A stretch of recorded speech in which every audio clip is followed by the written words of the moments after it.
ہم دو جڑواں بہنیں تھیں اور شکل میں بھی ایک جیسی لگتی تھیں۔ جب میری جڑواں بہن شجاع کی شادی ہوئی تو شادی کے اگلے روز وہ میرے پاؤں پکڑ کر کہنے لگی، میں کسی اور سے محبت کرتی ہوں، تم میری جگہ چلی جاؤ، کسی کا کچھ پتہ نہیں چلے گا۔ میں اپنی جڑواں بہن کی خاطر اس کے شوہر کے ساتھ چلی گئی، مگر سر پر آسمان تب ٹوٹا جب صبح کا وقت تھا اور میں اپنے کمرے سے نکل کر سیدھا شجاع کے کمرے کی طرف گئی تاکہ دیکھ سکوں وہ اٹھ چکی ہے یا نہیں۔ آج گھر میں سکون کا آخری دن تھا کیونکہ کل سے مہندی کا فنکشن شروع ہونے والا تھا اور میں جانتی تھی اس کی تمام تیاریاں بر وقت مکمل ہو جائیں گی۔ جب میں اس کے کمرے میں پہنچی وہ شیشے کے سامنے بیٹھی تھی، اس کی آنکھوں میں آنسو تھے۔ مجھے دیکھ کر اس نے جلدی جلدی اپنے آنسو صاف کیے اور مسکرانے کی کوشش کرنے لگی۔ میں اس کے پاس جا کر کھڑی ہو گئی اور پھر اس کا ہاتھ پکڑ کر پوچھنے لگی، شجاع کیا ہوا؟ تم کیوں رو رہی ہو؟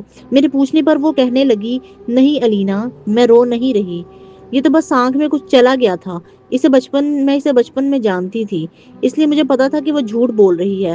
میں نے اسے گلے لگایا اور کہا، پاگل مت بنو، مجھے پتا ہے تم گھر چھوڑ کر جانے کے خیال سے اداس ہو رہی ہو، لیکن یہ تو سب لڑکیوں کے ساتھ ہوتا ہے۔ اجلان بھائی بہت ہی اچھے انسان ہیں، وہ تمہیں بہت خوش رکھیں گے۔ شجاع نے کوئی جواب نہیں دیا اور بس خاموشی سے اپنی الماری سے کپڑے نکالنے لگی۔ ابھی میں اسے مزید کچھ کہنے والی تھی کہ کچن سے امی کی آواز آئی، الینا بیٹی ذرا ادھر آؤ تو۔ میں شجاع کو وہیں چھوڑ کر کچن میں پہنچی تو امی وہاں گلاب جامن بنا رہی تھی۔ کچن میں شیرے کی میٹھی میٹھی خوشبو پھیلی ہوئی تھی۔ امی کے ماتھے پر پسینہ تھا مگر ان کے چہرے پر ایک ایسی خوشی تھی جو میں نے پہلے کبھی نہیں دیکھی تھی۔ مجھے پتا چلا کہ ہم مالی طور پر اتنے مضبوط نہیں ہیں اور امی یہ گلاب جامن اس لیے گھر میں بنا رہی تھی کہ کل جب مہندی پر لڑکے والے آئیں تو ہم انہیں اپنے ہاتھوں سے بنی مٹھائی پیش کر سکیں، کیونکہ بازار سے مٹھائی لانا ہمارے لیے بہت مہنگا پڑ جانا تھا۔ امی نے کہا، بیٹا اچھا ہوا تم آ گئی ہو، ذرا میرے ساتھ جلدی جلدی یہ گلاب جامن بنا لو، اس کے بعد ہمیں اور بھی بہت سارے کام کرنے ہیں، مہمانوں کے بستر نکالنے ہیں اور گھر کی صفائی بھی دیکھنی ہے۔ میں نے امی کا ہاتھ بٹانا شروع کر دیا مگر میرا دماغ ابھی بھی شجاع کی ان سرخ آنکھوں میں اٹکا ہوا تھا۔ میں نے امی سے کہا، امی شجاع کچھ اداس لگ رہی ہے، کیا آپ نے اس سے بات کی؟ امی نے گہری سانس لی اور بولی، الینا بیٹا وہ تو صرف جدائی کا ڈر ہے، جب انسان اپنے ماں باپ کا گھر چھوڑتا ہے تو ایسے ہی دل بھر آتا ہے، تم دیکھنا شادی کے بعد وہاں جا کر بالکل ٹھیک ہو جائے گی۔ تھوڑی دیر بعد اجلان بھائی اور ابا گھر آئے تو ان کے ہاتھوں میں بہت سارے تھیلے تھے۔ ابا کے چہرے پر تھکن تو تھی مگر وہ مسکرا رہے تھے۔ انہوں نے صحن میں رکھ کر پکارا، شجاع بیٹی دیکھو میں تمہارے لیے کیا لایا ہوں۔ شجاع اپنے کمرے سے باہر آئی تو ابا نے اسے ایک نیا جوڑا دکھایا جو انہوں نے خاص طور پر اس کے لیے خریدا تھا۔ شجاع نے وہ جوڑا پکڑ لیا اور ابا کے گلے لگ کر رونے لگ گئی۔ ابا کہنے لگے، میری بچی اب تو رونے کا وقت نہیں ہے، اب تو خوش ہونے کا وقت ہے۔ دوپہر کے وقت بھابھی بھی بازار سے واپس آ گئی۔ بھابھی نے آتے ہی کام سنبھال لیے اور مجھ سے کہنے لگی، الینا تم جا کر آرام کرو اور میں اور امی باقی کام دیکھ لیں گے۔ میں دوبارہ شجاع کے کمرے میں گئی اور بستر پر لیٹی دیوار کو گھور رہی تھی۔ میں اس کے پاس جا کر بیٹھ اور کہا، شجاع دیکھو سب کتنے خوش ہیں، تمہاری شادی کے لیے پاپا نے کتنی محنت کی ہے اور امی نے اپنے ہاتھ کے کڑے تک بیچ دیے تاکہ تمہارے زیور بن سکیں۔ شجاع نے تڑپ کر میری طرف دیکھا اور کہا، الینا کاش یہ سب اتنا آسان ہوتا جتنا تم سمجھ رہی ہو۔ میں نے حیرت سے پوچھا، کیا مطلب ہے تمہارا؟ کیا تم کسی مشکل میں ہو؟ مگر اس نے فوراً بات بدلی اور کہنے لگی، نہیں، میرا یہ مطلب ہے کہ کتنے اخراجات ہو گئے ہیں، ابا پر کتنا بوجھ پڑ گیا ہے۔ میں اسے سمجھانے لگی کہ ابا یہ سب خوشی سے کر رہے ہیں، تم بس خوش رہا کرو۔ شام کو جب مہندی کی تیاریوں کے لیے محلے کی لڑکیاں جمع ہوئیں تو گھر کا ماحول بالکل ہی بدل گیا۔ اسی دوران میں نے دیکھا شجاع صحن کے کونے میں کھڑی کسی سے فون پر بات کر رہی تھی۔ اس کا لہجہ بہت آہستہ اور دھیما تھا، وہ بار بار پیچھے مڑ کر دیکھ رہی تھی جیسے اسے ڈر ہو کہ کوئی دیکھ نہ لے۔ میں اس کے قریب پہنچی، اس نے جلدی سے فون کاٹ دیا اور گھبرا کر مجھے دیکھنے لگی۔ میں نے پوچھا، کس کا فون تھا؟ کہنے لگی، کسی سہیلی کا فون تھا، مبارکباد دینے کے لیے فون کیا تھا۔ مجھے اس کی بات سچ نہیں لگی کیونکہ اس کے چہرے پر خوشی کی بجائے ایک عجیب سا تناؤ تھا، مگر اس وقت مہمانوں کا اتنا رش تھا کہ میں اسے مزید کچھ نہیں پوچھ پائی۔ رات کو جب سب لوگ سو گئے تو میں نے محسوس کیا کہ شجاع اپنے بستر پر کروٹیں بدل رہی ہے۔ میں نے آہستہ آواز میں اسے پکارا، وہ چونک گئی۔ میں نے پوچھا، شجاع تمہیں نیند نہیں آ رہی؟ کہنے لگی، نہیں الینا، بس کل کی فکر ہے، سب کچھ ٹھیک سے ہو جائے۔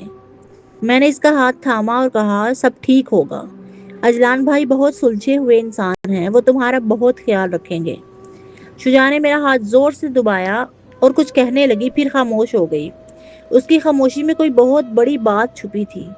میں نے سوچا کہ شاید وہ تھکی ہے، اس لیے میں نے اسے سونے کا کہہ دیا اور خود بھی آنکھیں موند لی، مگر میرے دل میں ایک عجیب سی بے چینی تھی جو مجھے بار بار کہہ رہی تھی کہ کچھ ایسا ہے جو ہم سب سے اوجھل ہے۔ اگلے دن مہندی کا فنکشن شروع ہوا۔ گھر میں پیر رکھنے کی جگہ نہیں تھی۔ امی نے وہ گلاب جامن ایک بڑی پرات میں سجا کر رکھے ہوئے تھے اور ہر آنے والے مہمان امی کے ہاتھ کے بنے گلاب جامن کی تعریف کر رہا تھا۔ ابا فخر سے سب کو دیکھ رہے تھے۔ لڑکے والے جب مہندی لے کر آئے تو اجلان کی بہنیں اور بھابیاں بہت شور مچا رہی تھیں۔ وہ شجاع کے لیے بہت خوبصورت جوڑا اور مٹھائیاں لائی تھیں۔ میں نے جب اجلان کو دیکھا، واقعی وہ بہت باوقار انسان لگ رہے تھے۔ ابا سے بہت تمیز سے مل رہے تھے۔ مجھے بہت خوشی ہوئی کہ میری بہن ایک اچھے گھر میں جا رہی۔ میں نے شجاع کی طرف دیکھا، وہ بالکل خاموش تھی۔ اس کے ہاتھوں پر مہندی لگ رہی تھی مگر اس کی نظریں اپنے موبائل فون پر لگی ہوئی تھیں، جیسے وہ کسی خاص پیغام کا انتظار کر رہی ہو۔ مہندی کی تقریب ختم ہوئی، سب مہمان اپنے گھروں کو چلے گئے۔ امی اور ابا تھک کر چور ہو چکے تھے اور میں بھی۔ میں شجاع کے کمرے میں چلی گئی تاکہ تھوڑی دیر آرام کر سکوں۔ اس وقت اس کے چہرے پر ایک عجیب سا قرب تھا، جیسے وہ کسی بہت ہی بڑے فیصلے کے دھانے پر کھڑی ہو۔ میں اسے سوتا دیکھ کر باہر آ گئی تاکہ امی کی مدد کر سکوں، مگر میرے ذہن میں بار بار شجاع کا اداس چہرہ گھوم رہا تھا۔ شادی والے دن کی صبح وہ بہت مصروف تھی۔ پارلر والی لڑکی گھر آ گئی تاکہ دلہن کو تیار کر سکے۔ شجاع جب تیار ہو کر آئی تو وہ بہت خوبصورت لگ رہی تھی، مگر اس کی آنکھیں اداس تھیں جو میک اپ کے پیچھے چھپ نہیں سکتی۔ بارات آئی تو ہم سب نے بہت دھوم دھام سے بارات کا استقبال کیا۔ نکاح کے وقت جب مولوی صاحب نے شجاع سے پوچھا تو وہ چند لمحے خاموش رہی۔ مجھے لگا شاید اسے شرم آ رہی ہے، مگر اس کی خاموشی اتنی طویل تھی کہ سب ایک دوسرے کو دیکھنے لگے۔ پھر اس نے بہت ہی آہستہ آواز میں قبول ہے کہہ دیا۔ رخصتی کے وقت جب وہ ابا کے گلے لگی تو اس کی سسکیاں پورے گھر میں سنائی دے رہی تھیں۔ ابا نے روتے ہوئے اسے رخصت کیا اور اجلان سے کہا، بیٹا میری بیٹی کا خیال رکھنا۔ گاڑی جب روانہ ہوئی تو مجھے ایسا لگا جیسے میرا ایک حصہ مجھ سے جدا ہو گیا۔ میں نہیں جانتی تھی یہ جدائی صرف چند گھنٹوں کی ہے۔ رات کا وقت تھا اور پورا گھر ایک دم خاموش تھا۔ وہ گھر جو پچھلے کئی دنوں سے مہمانوں اور شور شرابے سے بھرا ہوا تھا، اب وہاں صرف اداسی پھیلی ہوئی تھی۔ میں اپنے بستر پر لیٹی دیوار کو دیکھ رہی تھی اور مسلسل میری آنکھوں سے آنسو بہہ رہے تھے۔ مجھے بار بار شجاع کا خیال آ رہا تھا، وہ اس وقت کیا کر رہی ہوگی اور ایک دم سے نئے لوگوں کے درمیان خود کو کتنا اکیلا محسوس کر رہی ہوگی۔ اور پھر میں اٹھی اور دبے پاؤں امی کے کمرے کی طرف گئی۔ دیکھا کہ وہ بھی جائے نماز پر بیٹھی رو رہی تھی۔ میں نے امی کے قریب جا کر ان کے گھٹنے پر سر رکھ دیا اور کہہ دیا، امی آپ کیوں رو رہی ہیں؟ شجاع اب اپنے گھر چلی گئی ہے، وہ بہت خوش رہے گی، آپ بھی خوش رہا کریں۔ امی نے میرے سر پر ہاتھ پھیرا اور بھری ہوئی آواز میں بولی، الینا بیٹا، گھر کتنا خالی خالی لگ رہا ہے، ایسے لگ رہا ہے جیسے گھر کی ساری رونق چلی گئی ہو۔ میں نے انہیں تسلی دی اور کہا، امی کہ یہ واپسی اتنی سادہ نہیں ہے جتنی نظر آ رہی ہے۔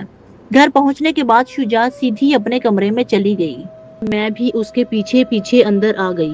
جیسے ہی میں نے اندر داخل ہوئی اس نے کمرہ اندر سے بند کر دیا۔ میں نے حیرت سے اس کی طرف دیکھا اور اس کے کندھے پکڑ کر پوچھا، شجاع یہ تم کیا کر رہی ہو؟ تم وہاں سے اس طرح کیوں بھاگ کر آئی اور اب یہ دروازہ کیوں بند کیا؟ شجاع نے کوئی جواب نہیں دیا بلکہ ایک دم سے میرے پاؤں میں بیٹھ گئی اور اس نے میرے پاؤں پکڑ لیے اور زاروں کی طرح رونے لگی۔ میں ہکا بکا رہ گئی تھی۔ میں اسے اٹھانے کی کوشش کر رہی تھی، پھر میں نے زبردستی اسے کرسی پر بٹھا دیا۔ میرا دل زور زور سے دھڑک رہا تھا۔ یا اللہ، یہ کیا ماجرا ہے؟ میں نے اسے جھنجھوڑا اور کہا، شجاع ہوش میں آؤ، یہ تم کیا کر رہی ہو؟ تمہارا دماغ تو ٹھیک ہے نا؟ تم اس طرح میرے پیروں میں کیوں گر رہی ہو؟ شجاع نے روتی ہوئی اپنی سرخ آنکھیں اٹھائیں اور میرا ہاتھ تھام کر کہنے لگی، الینا صرف تم ہی مجھے بچا سکتی ہو، اگر تم نے میری مدد نہ کی تو میں اپنی جان دے دوں گی۔ میں نے اسے تسلی دی اور کہا، پہلے تم بتاؤ تو صحیح کیا بات ہے؟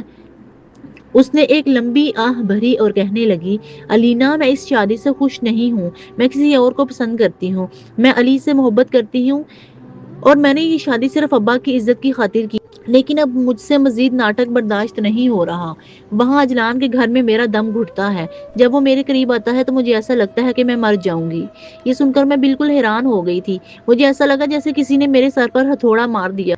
میں نے کانپتی آواز میں پوچھا، یہ تم کیا کہہ رہی ہو؟ شجاع، تمہیں پتہ بھی ہے کہ تم کیا بول رہی ہو؟ اب تمہارا نکاح ہو چکا ہے، اب تم کسی اور کی بیوی ہو، اور اس علی کا ذکر اب کیوں کر رہی ہو؟ شجاع نے میرا ہاتھ مزید زور سے دبایا اور کہنے لگی، نہیں، میں علی کو نہیں بھول سکتی۔ میں نے علی سے بات کی ہے، وہ کہتا ہے مجھے یہاں سے لے، لیکن مجھے تھوڑا وقت چاہیے، اور اس وقت تک کے لیے تمہیں میری جگہ وہاں جانا ہوگا۔ میں نے حیرت سے اپنا ہاتھ چھڑوایا اور پیچھے ہٹ گئی۔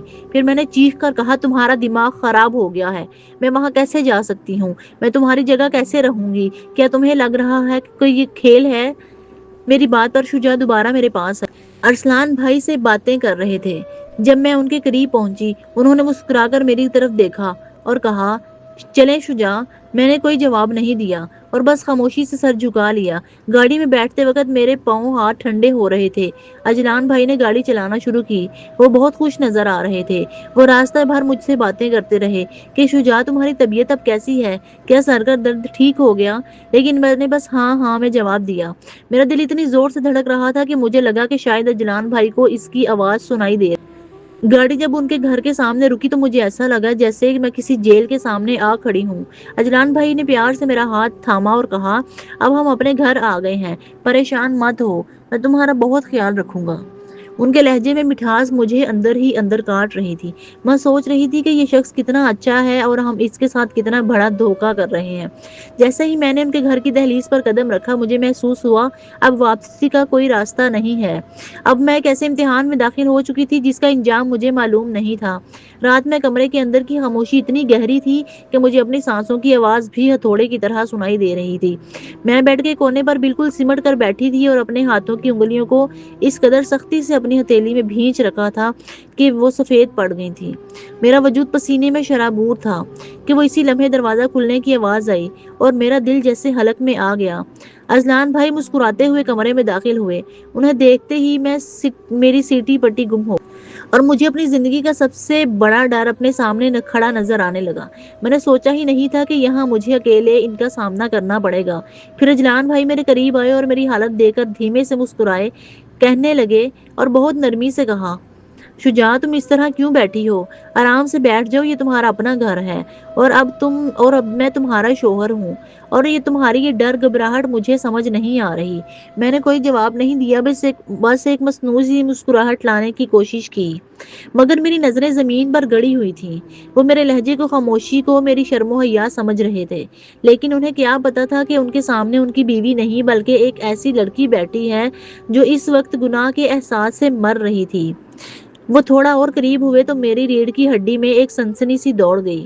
وہ بیڈ پر بالکل میرے ساتھ جڑ کر بیٹھ گئے تو میں بے اختیار تھوڑا پیچھے ہٹنے لگی۔ اجلان بھائی نے یہ محسوس کر لیا تھا اور پھر تھوڑی حیرت سے مجھے دیکھتے ہوئے میرا ہاتھ تھامنے کے لیے آگے بڑھے۔ میں نے جھٹکے سے اپنا ہاتھ پیچھے کر لیا اور بیڈ سے نیچے اترنے لگی۔ میرا پورا وجود اور جسم کانپ رہا تھا۔ اجلان بھائی نے حیرانگی سے پوچھا، شجاع، کیا ہوا؟ تم مجھ سے اس طرح کیوں دور بھاگ رہی ہو؟ کل تک تو تم ایسی نہیں تھی۔ کیا میں نے کوئی غلط بات کہہ دی، یا تم ابھی تک اپنے گھر والوں کو یاد کر کے پریشان ہو رہی ہو؟ ان کے لہجے میں اتنی اپنائیت تھی کہ میرا جی چاہا میں چیخ کر سب بتا دوں، مگر زبان جیسے تالوں سے چپک گئی۔ شجاع، مجھے لگ رہا ہے تم مجھ سے کچھ چھپا رہی ہو۔ تمہارا لہجہ، تمہاری خوشبو، سب کچھ بدلا بدلا سا لگ رہا ہے۔ کیا بات ہے، مجھے بتاؤ۔